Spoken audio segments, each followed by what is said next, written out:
Hello everyone, this is Makané, and I am offering a reading from 3 decks. We have the Wild Unknown Archetypes on the left, we have the Heimdall deck at the center, and we have a deck called the Wild Offerings.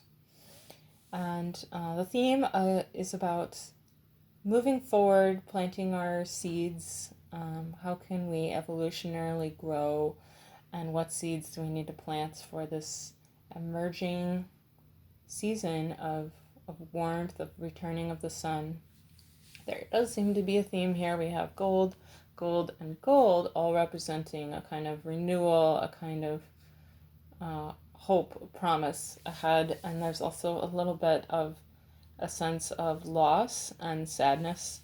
And here is the clasped hands, the vow, and the idea of like what propels such a vow is interesting to me. Like our sense of unity, our sense of hope, our sense of despair even can come through a vow. Like a deep need is met with the grasping of one hand to another, whether that's a physical person or to a larger idea, a promise. It could be a sense of faith, like the white dove above appears. Here we have what appear to be black stones above, and I think they also remind me of the moon phases. We're in the waxing crescent, but it's still very much a black moon. And honoring the cycles, so cycles of life, but like the vows that then like bind us to a different sense of time, like how we move through our lives and our existence, the things, the tokens given that symbolize a different way of walking in the world. I'll read a little bit from the book here.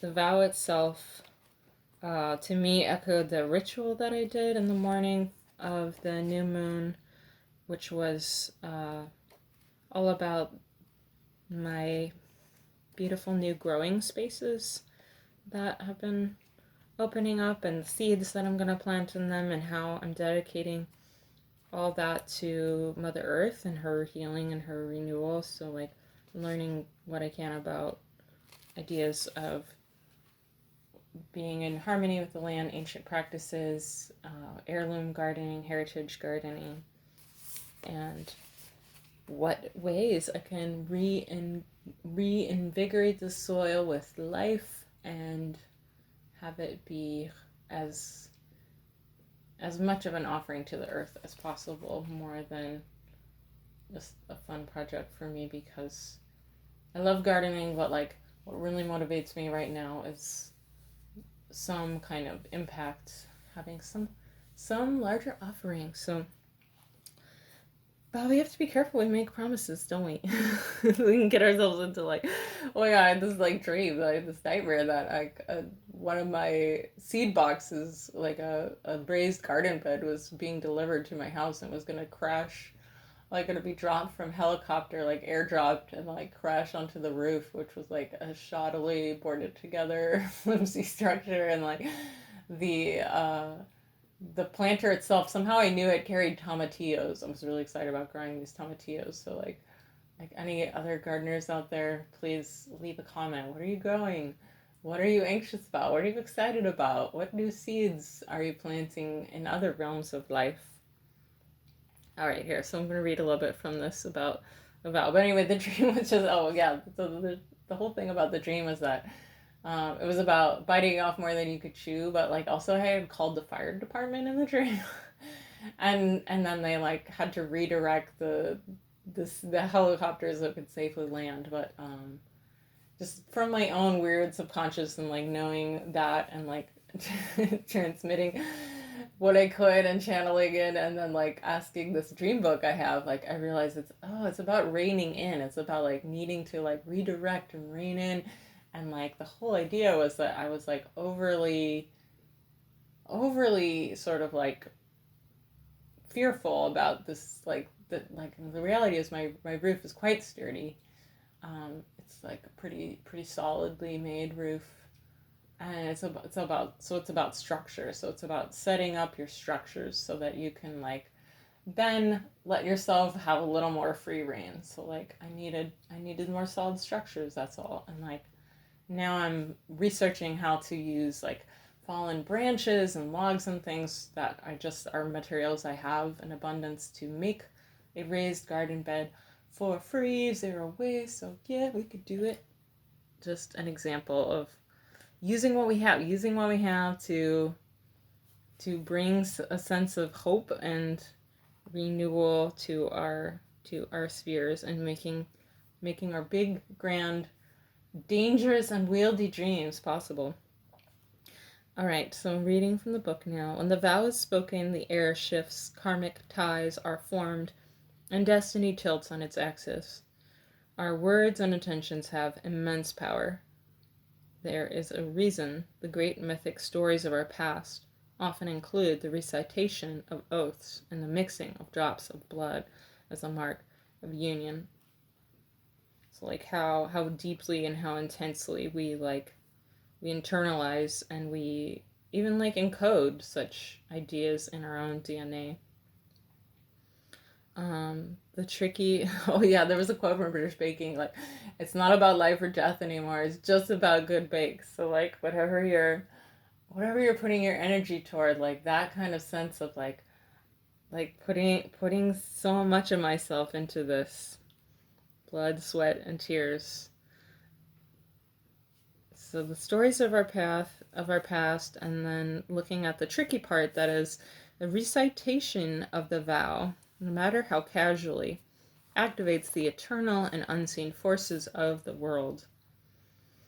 So I don't know if there are any casual curse layers out there, but just like this is the time to like rein in your tongue and just like make sure you're only letting your seeds be put forth for like either breaking curses or liberating or like laying down beautiful seeds of love, because like I think this love portal has, that the astrologers are talking about, has like opened up a new channel of like destiny and possibility, and like things are shifting here in our worlds, and like being intentional allows us to move that energy in a way we want towards what we want, instead of just unconsciously letting time pass and marching towards age and waking up one day realizing like I'm old and I'm not the person I want to be. I'm not living the life I want to be. So other notes from this book: the ancestors bear witness, the laws of nature respond.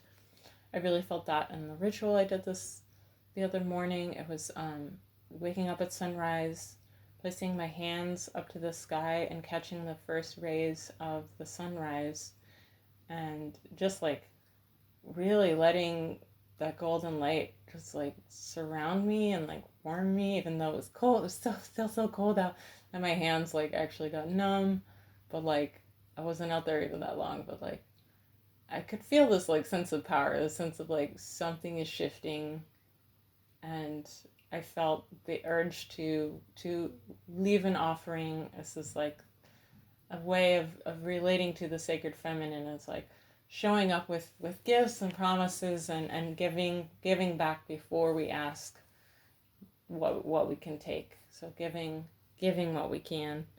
And this idea of vow is like, yeah, we need a token of our good faith, and like Mother Earth expects us to offer like that, and she will respond. So just like, if anyone else has been engaging in rituals, I'd be really curious if you want to leave in the comments, like, how has nature responded? How have you sensed your ancestors bearing witness as you create intentions around some stepping into bigger responsibilities or bigger intentional acts in your life? So again, from the book, the promises cannot be unsaid or forgotten, so breaking them can leave lingering complexities and loose ends. This card calls us to acknowledge the vow we are living consciously or unconsciously by, and either recommit to it or create a ritual that signifies its closure. You've been underestimating the power of your promises. So when this card is light, it means bearing witness to the shift towards destiny. When dark, unconscious vows, unkept promises, messy karma. So the less, it also has a message that says, if you want to go deeper into this idea, learn about the yamas, which are the 5 vows of the seeker.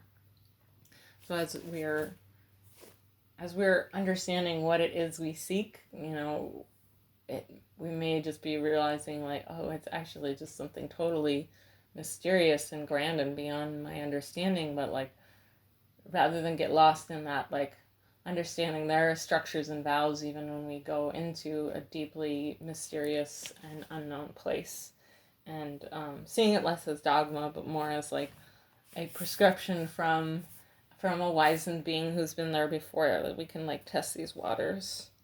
So the energy of the vow, when it's present, we are in the archetypal realm of ceremony and ritual. That means time to stand still and anything is possible.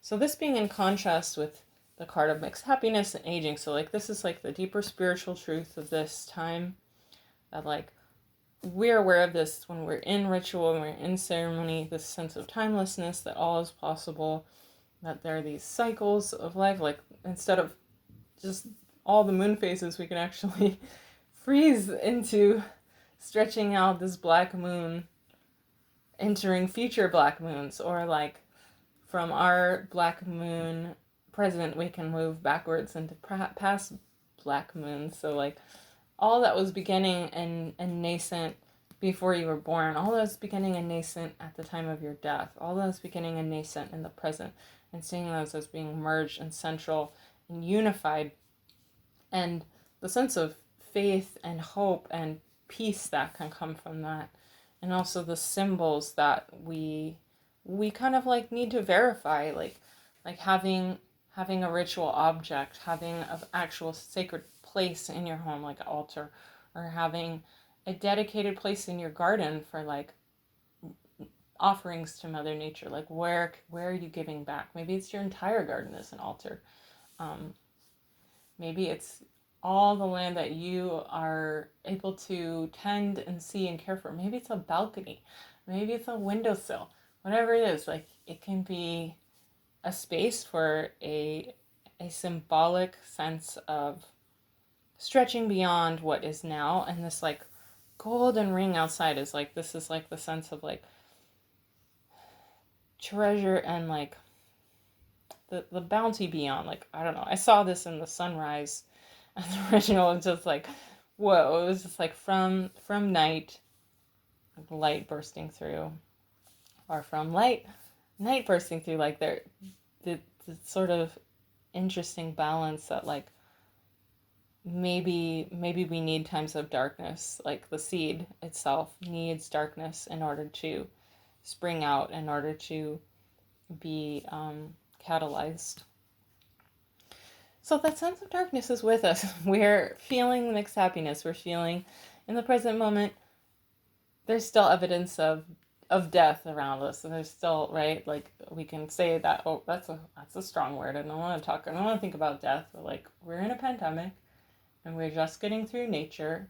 We're just getting through nature's onslaught on the earth. Like, it's like a necessary time for life, but it really hectically feels like Mother Nature wants to kill you when you wake up and it's like 20 degrees outside, or negative 18, or I've been through a few rough winters.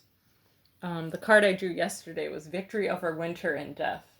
So that was about a personal journey I was on yesterday. But I took that also to mean like, this is the shift, this is the beginning of it. We're in spring now. I mean, not officially, but nature's letting us know.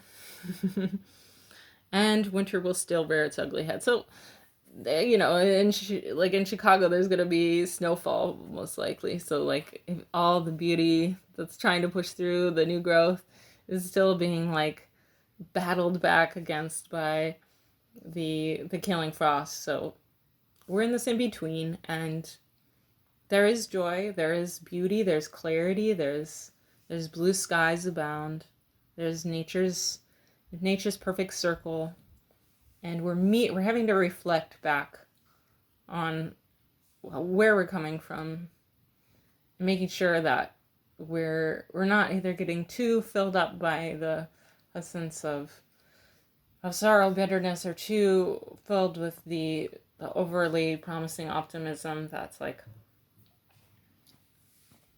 almost like we can't look at the bad because then we're afraid it will drag us down. So like, is there a way to navigate by holding a little bit of both? There was a lesson I got from singing class: when you're singing really high notes, reaching for those high notes, you hold a little bit of that lower note within it. That can actually like richen your tone possibly. Or like when you're reaching for those low notes, when you've just been in a really high note, like hold a little bit of that low note in the high note, hold a little bit of the high note in the low note, and then you can like sort of like dance in between. It's sort of like the Tao, but I don't know. Vocal class is cool. It's so interesting. I want to share in the form of song and performance with others when I feel ready. I hope the time comes before I am ancient and old. This aging card, wow, man, it's come up a few times. I think the sense of like life and death, the sense of like we're at the precipice of like big change and like what have we done, and like everybody's super been reflecting on that. People are having babies, like people are buying houses, like everyone's super in the mindset. Maybe you not individually, maybe you're watching all this and being like, oh my god, this is huge, and like maybe I'm just gonna stay in my hole and not do too much different. But maybe also like as we all confront this idea of we're getting older, we all have to ask ourselves like what is the thing that I most want to accomplish and do? Like, is it to be a parent? Is it to be a gardener of a huge big garden? Is it to be a healer? Is it to be a young frolicking being in the world? Like, we can still be that, and there are different iterations of it. So if you feel like age has taken something from you and you haven't fulfilled that original vow maybe you made with yourself, like I promise I'm gonna be able to do this, I promise I'm gonna overcome my circumstances and somehow find a way when I'm young, and then like the mixed happiness of, well, maybe you have overcome those circumstances, maybe they've cost more than you perceived, and then like rather than only looking at our losses, like keeping in the balance our boons, and then like holding on to the idea that age, well, an external reality, and working on our bodies and our organs, like there's beautiful ways that we can refresh our consciousness and refresh our physical bodies too, and like frolic in the joys of our inner younger being. So I'm going to read this one to you all. I am one with unlimited love beyond all seeming restrictions of age. I am filled with joy, energy, and beauty, a vessel for the divine Shakti. So the ways to grow our energies are to expend our energies. The more we expend, mysteriously, this leads to growth. Obviously, the exception is like when we are very ill, when we're very fatigued. But when we're just reaching for the day, yeah, maybe it's time to like jump in to those rituals that you've been telling yourself, promising yourself are gonna fill you with energy, with good health, and just see with how much vigor that is then rebounded to you. And then don't getting only caught up with your setbacks, holding on to every small victory and the promise of what is entirely possible when we really set our intention, conscious intention, into it, and how time itself even ceases to become a dictator upon us, as we realize that we are something beyond our body, our vessels that hold our beings and present to us these concepts. So stay a vessel, stay in touch with the sacred feminine. What form do you like to connect to the sacred feminine? Please leave a message in comments. I love you all. Have a wonderful, beautiful day. Happy new moon.